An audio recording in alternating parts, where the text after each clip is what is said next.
Good morning.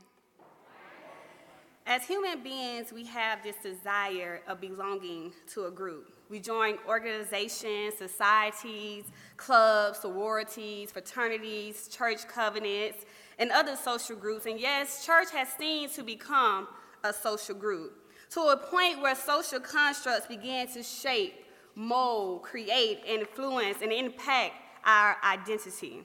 It begins to add to the genetic material of what is known as character.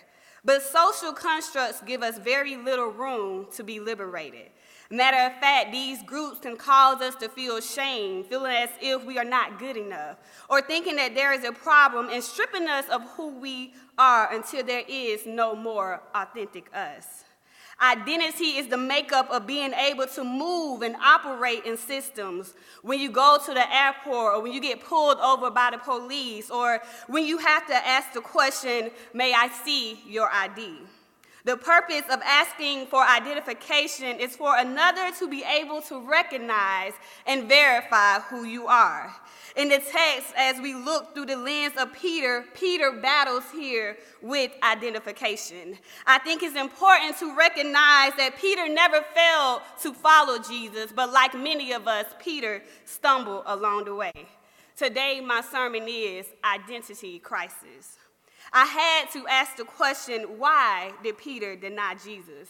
The same man whom he called his brother, the same man whom he was breaking bread with and drinking wine with, the same man whom he said, "I love you" to.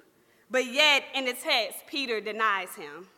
I began to understand that Peter was seeming to be struggling with his identity. Although he loved Jesus, Peter had not matured to embody who he was. He did not comprehend and understand because he himself was struggling. Why was Peter struggling? What are you struggling with today? Peter had found himself among a group of people who were indifferent to the gospel. Peter was a person who lived in a very specific and social and historical context, because the land was inhabited with Israelites and Judeans and Galileans, but they were in conflict with the Romans who were taking over Jerusalem. Yet we find Peter here, a disciple of Jesus, amongst those that were indifferent. The text reads that Peter sat with them. He was not asked. They did not send him a friend request. They did not get a Facebook ping that we get. They didn't even DM him. But Peter went and sat with them. Now this becomes very problematic because Peter has now put himself in a dangerous situation. He has surrounded himself not only with those that do not identify him, but those that do not identify with his faith. He has surrounded himself by these people that have not accepted him. Jesus was just arrested, but nobody seems to be worried about Jesus. Nobody's trying to put money on his book. Nobody is praying for Jesus at this moment. Matter of fact, the text states that they gather a fire in the courtyard and begin to sit. I can imagine that nice orange fire burning bright as they begin to gather around talking and laughing like it's a normal day. And then you hear someone say, "Hey, this man was with him too." The servant girl didn't call Jesus by his name. He said him. Meaning that Peter denied Jesus, which is so ironic because he is considered to be a disciple of him. But yet Peter replies to this servant girl, "I do not know him." How many of you have denied a point in your life of who you were? At this point, you would have thought Peter would have gotten up after being called out and being put on the spot. But no, Peter still stayed. Then another person saw him and says, "You are one of them." This man is one of them, referencing Peter as a disciple of Jesus. And here at this time, we hear Peter denying being a follower of Christ. He says, "Man, I am not." But old Peter stayed among the group, just to be accused a third time. Certainly, this man was with him, for he is a Galilean. And he replied, "Man, I do not know what you are talking about." Denying the knowledge that he held about Christ. We see three denials here. Peter denies his identity with Christ. He denies the fact that he is a disciple. He denies any knowledge that he knows about Jesus. Why? Why did Peter deny Jesus? Why did Peter deny the one he called friend, he called Lord? Maybe, like Peter, we're just like him, we got curious. Or maybe Peter was beginning to wonder, what would people think about me? Will they accept me if I say I know Jesus? But I have to come here and say, maybe Peter got fearful. He was facing a crisis, a time of intense difficulty, a time of trouble and danger. He was faced with opposition and uncertainty. He was scared that revealing his identity would lead to an unexpected and uncertain outcome. Peter was in an identity crisis. He was afraid, and that fear caused him to deny the very essence of who he was. I had to ponder here for a minute because Peter, unlike Judas, did not plan to deny Jesus. He was not scheming and trying to set Jesus up. His action was premeditated. And although Jesus warned Peter, Peter was like, Lord, not me. How many of you said, Lord, not me? However, we see in the text that Peter is acting spontaneously in a difficult situation. Many times we do things out of the moment because we feel offended, we feel guilty, or we feel embarrassed and shamed and fearful. And a lot of times we do it because we just don't know the unknown.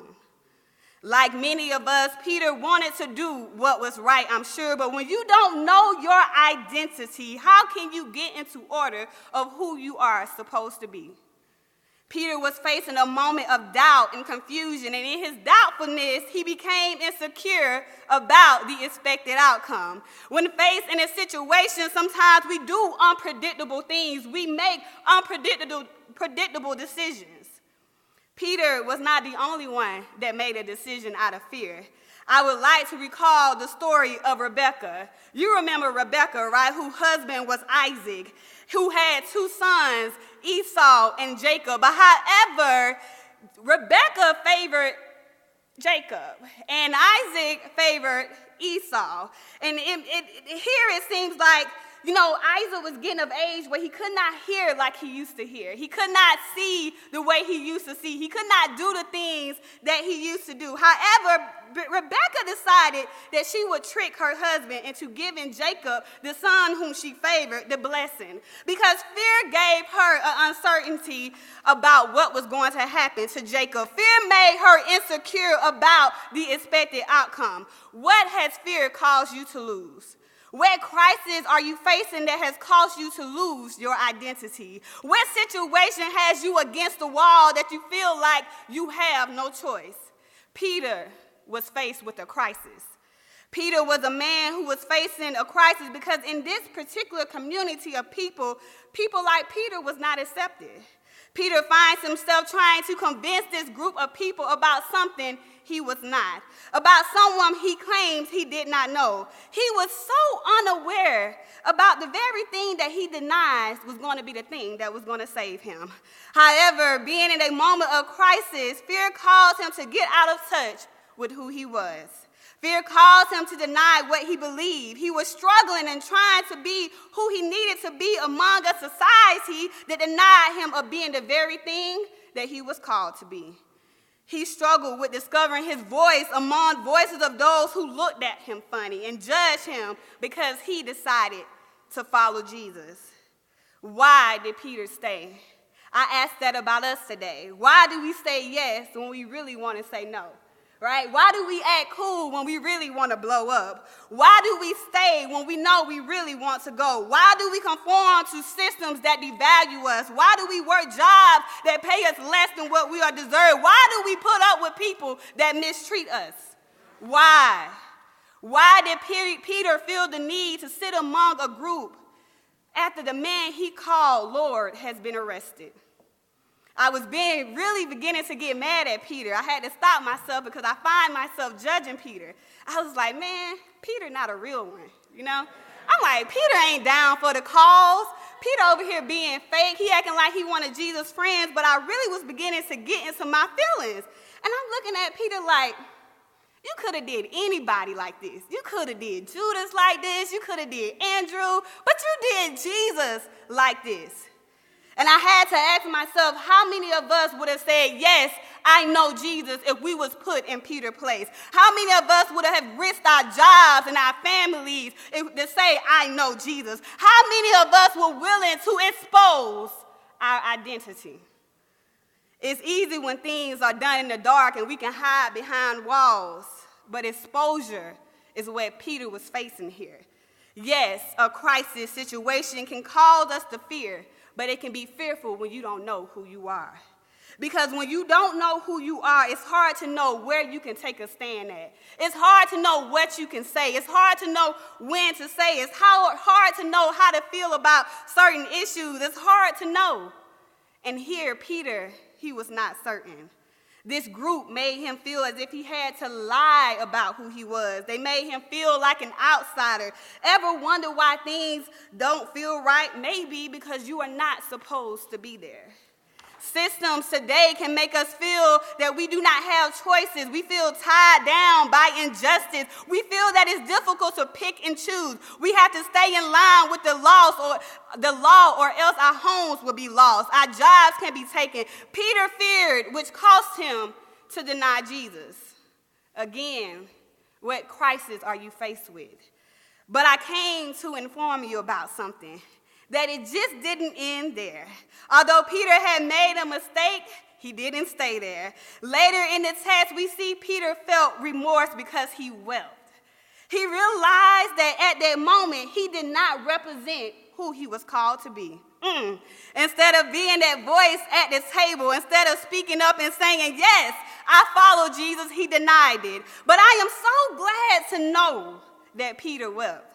I am so glad to know that at this appointed hour, he came to his senses. Because if you read later in the text, it said, when the rooster crowed, he wept bitterly.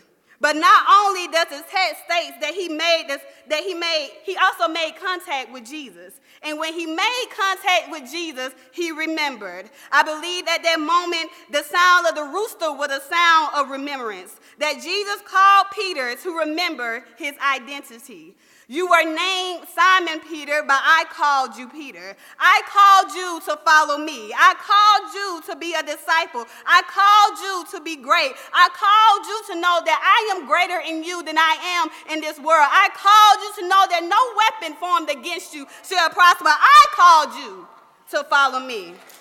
Sometimes situations and people can cause us to doubt and make us feel like we are not accepted or wanted by Christ. But I'm so glad Jesus called Peter to remember. Jesus was at this time preparing the disciples for his death. And in the text earlier, Jesus asked Peter, say, do you love me? And Peter said, yes, Lord, I do. And Jesus said, feed my lamb. And it didn't seem like Jesus asked Peter the question again, do you love me? And Peter said, yes, Lord, I do. He said, well, feed my sheep. And then Jesus, there's always something with that 3. He asked Peter again. He said, do you love me? And Peter like, yes, Lord, I do. And it wasn't the fact that I don't think that Jesus did not really believe that Peter did not love him. I believe Jesus knew that Peter loved him. However, I think Jesus was preparing Peter to know who you are. Because when you are faced with trials and tribulations, when you come against circumstances and difficulty, when systems deny you because you don't fit into what is normal, when they say, hey to you, you look like them, you need to be ready to say, I am them. Jesus was preparing Peter to be ready to know his identity in a crisis. Know who you are because I am. Know who you are. I am so glad to know that Peter learned to discover himself, that Peter lived out his purpose. I am so glad to know that Peter began to spread the gospel, and Peter realized that without Jesus, there is no identity. He realized that convenience can threaten your identity to be something that you are not supposed to be. Jesus didn't need a follower, but Jesus needed followers that was willing to bear the cross. in dangerous times. And if Jesus was present with Peter, I'm pretty sure it probably would have been easier for Peter to say, yes, I know Jesus. But however, Jesus was not physically there. Jesus wants us to know our identity. Know I am with you, because when troubles comes, I don't want you to find yourself in an identity crisis. Be prepared for the hour of testing so you may not fail. Peter, who thought he was ready, seemed to fail when placed in a crisis situation. And although he failed, we can take something from Peter here, because he did not stay there. We can learn that you have to give more thought to your commitments and your intentions. You may not face what Peter is facing, but what things are you facing in your life where you have to hide your identity? What crisis are you in that make you question who you are? I am so glad that Christ reminds us that we are not perfect, but in him we are transformed. In him he calls us to remember who we are. Remember your identity in a crisis situation. Amen.